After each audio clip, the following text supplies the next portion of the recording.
করছি। আজকে শুক্রবার, সপ্তাহের আমার স্কুলের শেষ দিন। তো এখন স্কুলে যাব, তার আগে আমি একটু সকাল সকাল উঠে রান্নাবান্না শুরু করে দিচ্ছি। আর একজনের সকালবেলা উঠে গেছে, উঠে পড়াতে বসে গেছে অলরেডি। তো চাটা দেওয়া হয়ে গেছে, সকাল সকাল উঠেছি বুঝতেই পারছো। আর রান্নার দিকে চলে এসেছি। এখন আমি একটু এখানে মোচা রান্না করছি, মোচাটা করে যাচ্ছি। সকাল উঠে সেদ্ধ বসিয়ে দিয়েছিলাম, তো সেদ্ধ করে নিয়ে আর এখানে একটু সে একটুখানি লাউ ছিল, লাউটা খারাপ হয়ে গেছে একটুখানি ছিল বলে, লাউয়ের চোকলা ভাজা করবো আর একজনের জন্য। আর দেখি শ্বশুরমশাই যদি মাছ পায় তো মাছ করা হবে, বাজার থেকে যদি মাছ পায়, আর নইলে ডিম টিম কিছু একটা করে নেওয়া হবে। কালকে তো শনিবার আছে, পরশু দিন আমাদের ফার্স্ট সানডেও আছে।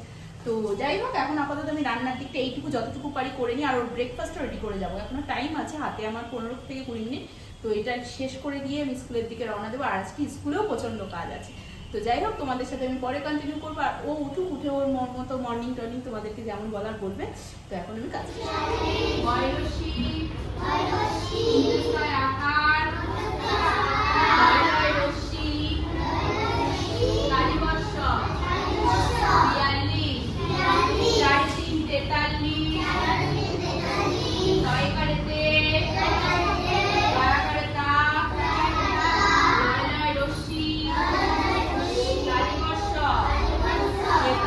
Good morning friends and welcome back to another vlog of Adjait Paribek channel. It's a brand new day and a brand new vlog.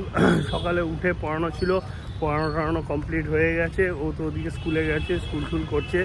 আর এদিকে তোমাদেরকে গুড মর্নিং বলেছে কিনা আমি জানি না, আমি পড়াতে বসে গেছিলাম। তো যাই হোক, এখন আপাতত স্কুল করছে। তারপরে দেখি কী রুটিন আছে সেগুলো সারবো। একটু জিমে যাবো, মিলে জিম করে আসবো।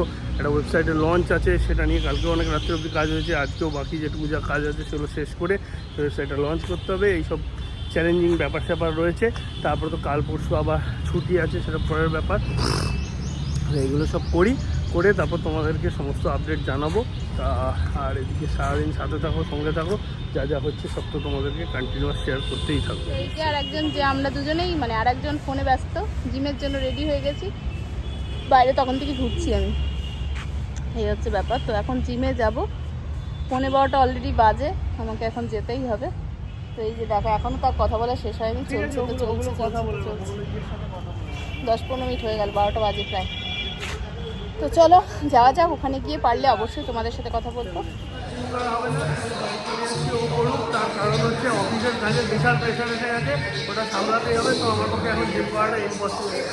আর এইভাবে ঠান্ডা মাথায় জিম করতেও পারবো না। আমি বাড়ি ফিরে যাচ্ছি, যে কাজে বসে কাজ করি, ও জিম হয়ে গেলে ওকে নিয়ে যাবো।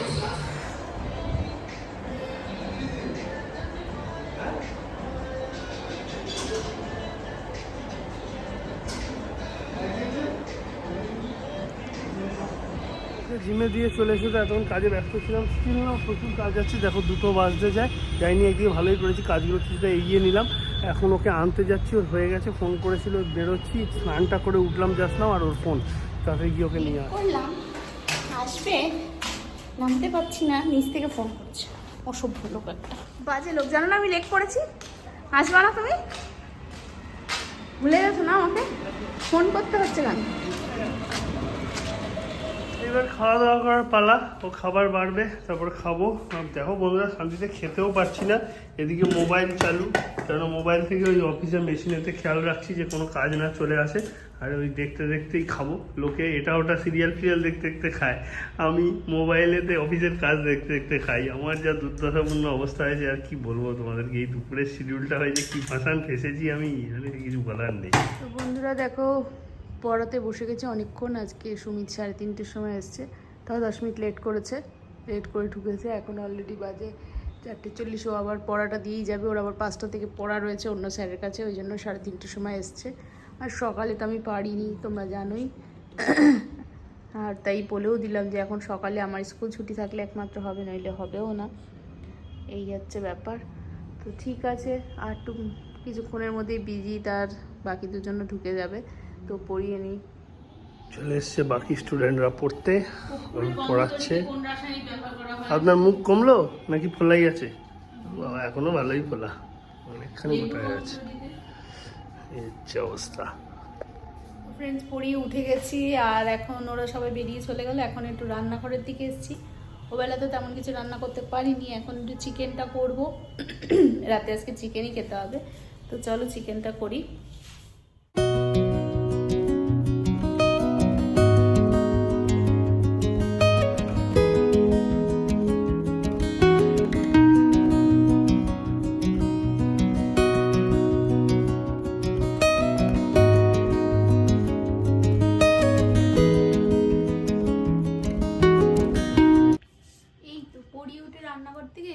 বসলাম, ব্যাস শুরু হয়ে গেছে। এইটা লেখো, ওইটা লেখো, মাসের লিস্ট করো, ওই করো, মাসের লিস্ট রবিবার। হ্যাঁ, তা ঘুরতে যাবো, তা করতে হবে না? এই করতে হবে না, মাকে ফোন করো, শাশুড়িকে ফোন করো, শাশুড়ির এটা চাই ওটা চাই। এত জামাই যদি শাশুড়ির চিন্তা করে তো লোকে তো বলবেই যে শাশুড়ি জামাইয়ের পয়সায় চলে, তাই তো বলবে লোকে। আর কি লোকে। আর ওদিকে ফ্রিজের লোক, ও আসছে না, ও দেখি কবে আসে, বলেছে কালকে আসবে। ওই আর খরিদাস, ফ্রিজে আবার গন্ডগোল। ওই আর খরিদাস আসছে না। কি যে হয়েছে মার ফ্রিজের, ভগবান জানে কার নজর লেগেছে। এবার ঠিক হয় আবার বেগড়া, ঠিক হয় আবার বেগড়া। বিরক্ত লাগছে। বন্ধুরা, জানি না তোমরা এই চেয়ারটা দেখে কি বুঝতে পারছো। আমি আমার চেয়ারটা বাতিল করে এটাই বসলাম, তার কারণ একটা অ্যাক্সিডেন্ট ঘটতে যাচ্ছিল। আমি যখন মিটিং করছিলাম, মিটিং করতে করতে প্রায় মিটিংয়ের শেষের দিক, তখন চেয়ারটা হঠাৎ পুরো ধুম করে হেলে গেছে। আমি পড়তেই যাচ্ছিলাম কি কোনো রকমের সামলে নিয়েছি। বেসিক্যালি হয়েছে কি, আমার ওই চেয়ারটার পায়ার মানে যেখানে চাকা লাগানো থাকে সেই যে রডটা, সেই রডটা বেঁকে গেছে। মানে অনেক পুরনো হয়ে গেছে চেয়ারটা, 2003 সালের সাথী ওটা। আমার প্রথম কম্পিউটার কেনার পরেই কিনে দিয়েছিল বাবা। তো ওই চেয়ারটা আলটিমেটলি চাকাটা পুরো বেঁকে গেল। চলো তোমাদেরকে দেখাইনি, যেমনটা তোমাদের বললাম চেয়ার বাতিল হয়ে এখানে পড়ে রয়েছে। তার কারণ হচ্ছে এইটা, এই দেখো, এই দেখো এখানে পুরো এটা বেঁকে গেছে, বেঁকে গিয়ে চাকাটা পুরো বেঁকে গেছে। এমনিতেই আমার একটা চাকা এক পাশ ভাঙা ছিল, তবে সেটা খুব একটা ডিস্টার্বেন্স হতো না। এইটা এরকমভাবে ভেঙে যেতে এখানটা চিপ ধরে গেছে, দেখতেই পাচ্ছ রডটা জং ধরে পুরনো হয়ে গেছে, ওটা আর ঠিক নেই। এর জন্য আমি পুরো উল্টে পড়ছিলাম, কোনো রকমের সামলে নিয়েছি বলে বেঁচে গেলাম এই যাত্রাটা। তাহলে জোরদার করতাম, তো এটাকে পরে ঝালাই ঠালাই করে ঠিক তো করাবো, কারণ চেয়ারটার বাকি বডিটা তো ভালোই আছে। কিন্তু আমি এটা আপাতত বসতে পারবো না, তাই এই প্লাস্টিকের চেয়ারটা নিয়ে ঘরে বসেছি। আজকে খুব জোর ভগবান আমাকে বাঁচিয়ে। বন্ধুরা, ফাইনালি কাজ করে এবার শুক্রবার দিন রাত্রিরে ডিনার নিয়ে বসে গেছি। এদিকে মাংস, ওদিকেতে আবার ইয়েও ছিল, কী বলে ওটাকে, মোচা ছিল। মোচা তো খাওয়া হয়ে গেছে অলরেডি, তোমাদেরকে আগে বলতে ভুলে গেছি। এত খিদে পেয়েছি, খেতে বসেছি তাড়াতাড়ি। দেখো চিংড়ি মাছ একটুখানি রয়েছে, সেটাও খাচ্ছি। তো খাওয়ায় কনসেন্ট্রেট করে খাওয়াটা তাড়াতাড়ি শেষ করি, তারপরে তো আলটিমেটলি ঘুমাতে হবে। শুক্রবারের শান্তির ঘুম, আবার কালকে সকালবেলায় উঠে আমার পড়ানো। এই হলো কারেন্ট সিচুয়েশান। তো খেয়ে টেয়ে নিই, তারপর তোমাদেরকে ডেফিনেটলি গুড নাইট জানাবো। ফার্স্টে পেট পুজোটা সারি। খাওয়া দাওয়া কমপ্লিট হলো। আজকে সত্যি চেয়ারের কেসটায় আমি যা ভয় পেয়ে গেছিলাম না, মানে সেটা বলবার না। রীতিমতো যদি পড়তাম আমার চোট লেগে যেত কোথাও না কোথাও। এই সামনেই ঘুরতে যাওয়া, এখন যে চোট লেগে যেত যা তা অবস্থা হতো। জোর বেঁচে গেছি, ভগবান বাঁচিয়েছে। এখন আপাতত এই প্লাস্টিকের চেয়ারে এই কদিন কাজ চালাই, এখন ঘুরতে যাই, ঘুরে এসে তারপর যাওয়ার পরে একটা চেয়ার কিনবো ভালো। আর এই চেয়ারটাও রিপেয়ার করবো। চেয়ারটা খারাপ তো হয়নি, এমনি বাকির জায়গাটা ঠিক আছে, ওই জায়গাটা একটু ঝালাই ঠালাই করে দিলে আবার ঠিক হয়ে যাবে। ওগুলো ঠিক করি আনবো, দিয়ে চাকা ফাঁকা লাগিয়ে আবার ফ্রেশ করে নেবো। আমার চেয়ারটা খুবই ভালো, বসেও আরাম, কোমরে ব্যথা হয় না, চেয়ারটাতে বসলে খুব ভালো থাকে। যাই হোক, চলো আজকের মতন ব্লগটা এখানে এন্ড করছি। কাল তোমার সাথে নতুন ব্লগে নতুনভাবে দেখা হবে। কালকে শনিবার আছে, অনবসিং সব বাইরের দিকে এদিকে ওদিকে আমাদের কাজ থেকে সেগুলো নিয়ে দৌড়াদৌড়ি করবো। কারণ এখন তো কাজের শিডিউল এমন হয়ে গেছে, কোথাও যাওয়ার টাইমই পাচ্ছি না। তো ওইটাই একটা ভরসা, শনি রবিবার করতে হবে। তোমার সাথে সবই শেয়ার করবো, সাথে থেকে সঙ্গে থেকেও ব্লগটা স্কিপ না করে প্লিজ পুরোটা দেখো, তাহলে খুব ভালো লাগবে। আজকের মতন গুড নাইট।